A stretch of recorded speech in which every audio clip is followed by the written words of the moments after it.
கிறிஸ்துவுக்குள் எனக்கு மிகவும் பிரியமான அன்பு சகோதர சகோதரிகளே, அல்லது விருந்தோம்பல் என்கின்ற ஒரு சூழலை இன்று நற்செய்தி பகுதி நமக்கு அழகாக சுட்டிக்காட்டக்கூடியதாக இருக்கிறது. லூக்கா நற்செய்தியாளர் தன்னுடைய 14வது அதிகாரத்திலே ஒரு விருந்துக்கு செல்லக்கூடிய ஒரு சூழ்நிலையில் அந்த விருந்திலே அவர் பேசிய தொடக்க நிகழ்வை லூக்கா நற்செய்தியாளர் அதிகாரம் 14 1 முதல் 13 முறை சொல்லக்கூடியவராக இருக்கிறார். எப்படிப்பட்ட ஒரு நிலையோடு நீங்கள் விருந்திலே பங்கெடுக்கக்கூடியவர்களாக இருக்க வேண்டும் என்பதை சொன்ன இயேசு இன்றைய வழியாக விருந்துக்கு அழைத்தவரிடத்திலே எப்படிப்பட்டவர்களை நீங்கள் விருந்துக்கு அழைக்க வேண்டும் என்கின்ற ஒரு எண்ணத்தை கொடுக்கக்கூடியவராக இருக்கிறார்.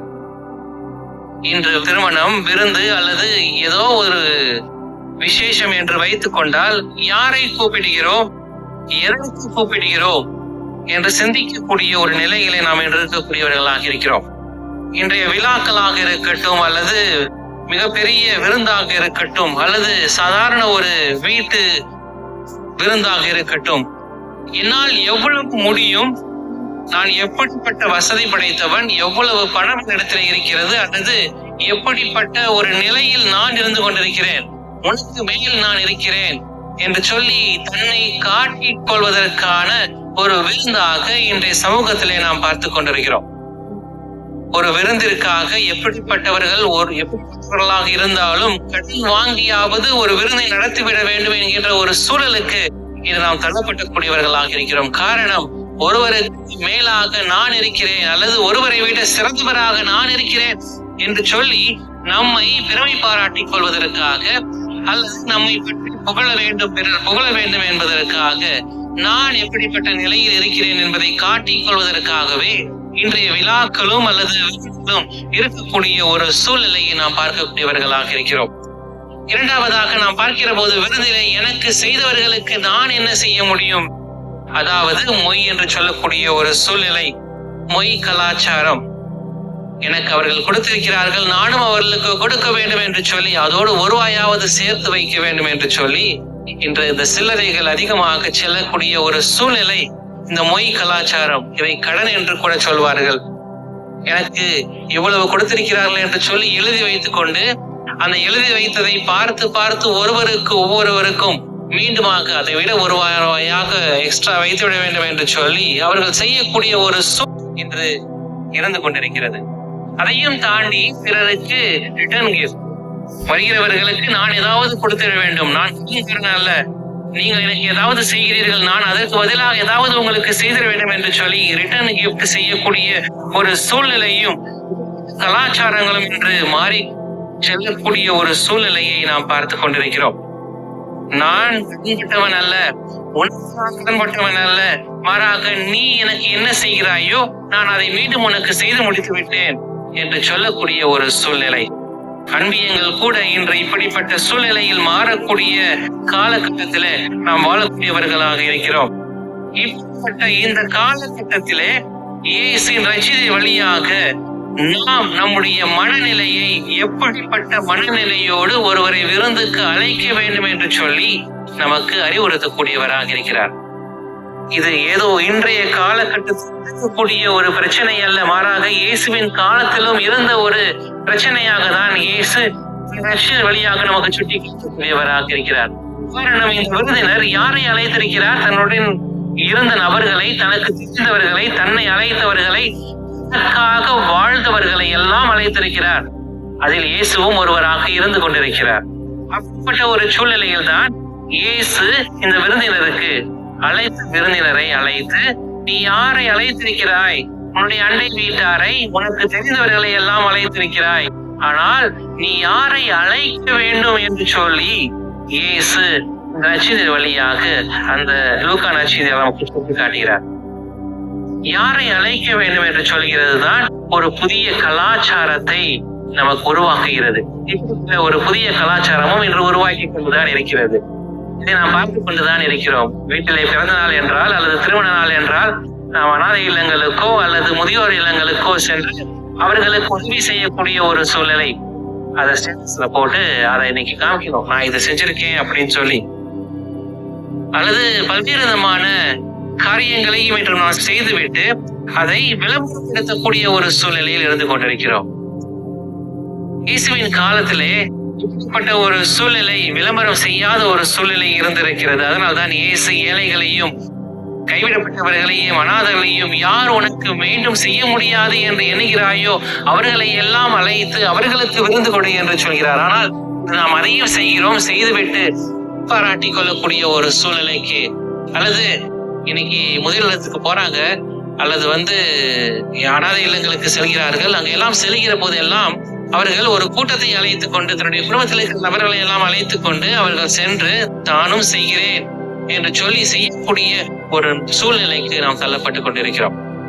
இந்த நற்செய்தியிலே இயேசு நமக்கு நம்முடைய மனநிலை எப்படிப்பட்ட ஒரு மனநிலையாக இருக்கிறது, பிறருக்கு கொடுக்கிறோம் என்கின்ற ஒரு நல்ல எண்ணம் இருக்கிறது, அது எப்படி ஒரு மனநிலையில் நாம் செய்கிறோம் என்கின்ற ஒரு சிந்தனையை இயேசு இந்த அழகான நற்செய்தியின் வழியாக நமக்கு சொல்கிறார்.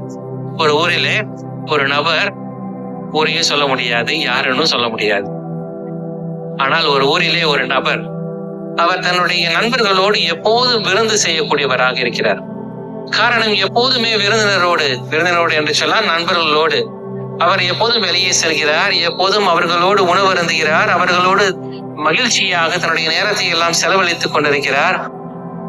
காரணம், அந்த நண்பர்களால் இவருக்கு பல்வேறு விதமான பயன்கள் அடைகின்றன. அந்த நண்பர்களுக்கும் பயனடையக்கூடிய ஒரு சூழ்நிலை ஏற்படுகிறது. கொடுக்கல் வாங்கல் என்கின்ற ஒரு சூழ்நிலையிலே இந்த இரண்டு நபர்களும் அல்லது இந்த குழுக்களாக சேர்ந்து அவர்கள் பல இடங்களுக்கு செல்கிறார்கள். பல இடங்களிலே சென்று அவர்கள் விருந்துள்ளக்கூடிய ஒரு சூழ்நிலையில் அவர்கள் இருந்து கொண்டிருக்கிறார்கள். அப்படிப்பட்ட ஒரு சூழ்நிலையிலே இந்த நபர் ஒரு முறை ஆலயத்திற்கு செல்கிறார். ஆலயத்திலே சென்று இந்த லூக்கா நற்செய்தியாளர் வாசித்த இந்த பகுதியை அவர் கேட்கிறார்.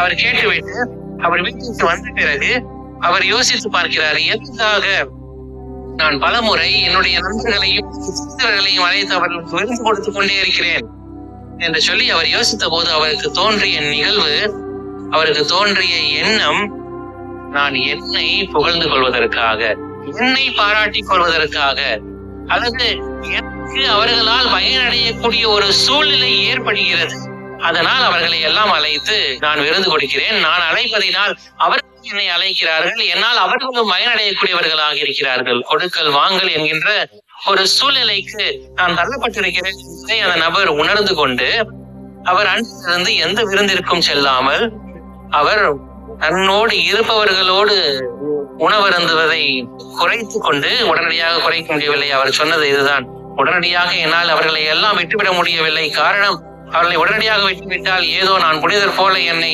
அவர்கள் கிண்டல் செய்வார்கள் என்றெல்லாம் அவர் அழகாக பல்வேறு விதமான அடுக்குமொழிகளிலே பேசிக் கொண்டிருந்தார். ஆனால் அவர் சொன்னது இதுதான், அவர்களை நான் அழைப்பதில் அல்லது அவர்களை அழைத்து விருந்து கொடுப்பதிலே நான் குறைத்து கொண்டு, நான் யாருக்கும் தெரியாமல் அனாதை இல்லங்களுக்கும் என்னால் முடிந்த அளவுக்கு, என்னால் முடிந்த காரியங்களை முதியோர் இல்லங்களுக்கும் செய்யக்கூடிய சூழ்நிலையிலே இருக்கிறேன், செய்து கொண்டிருக்கிற போதுதான் எனக்குள் தோன்றியது,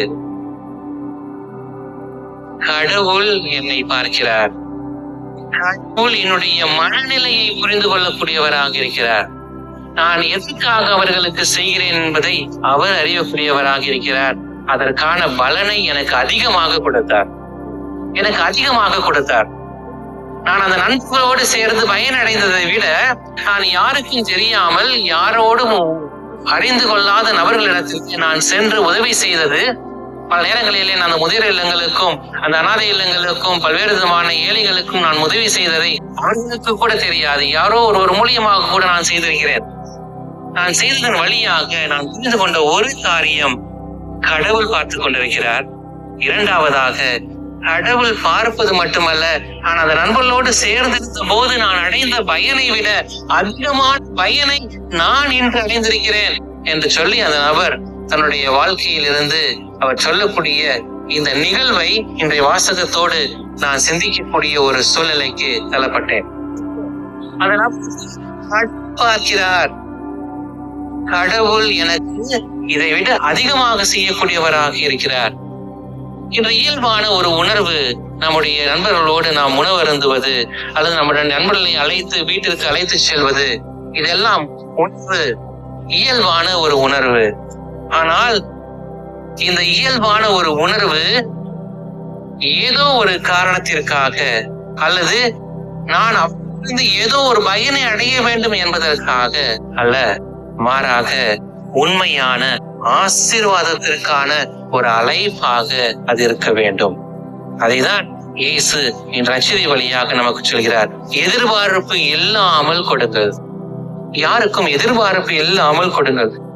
செல்லக்கூடிய ஒருவருக்கு நீங்கள் சேவை செய்கிற போது அல்லது உதவி செய்கிற போது உங்கள் வெகுமதி பூமிக்குரியது.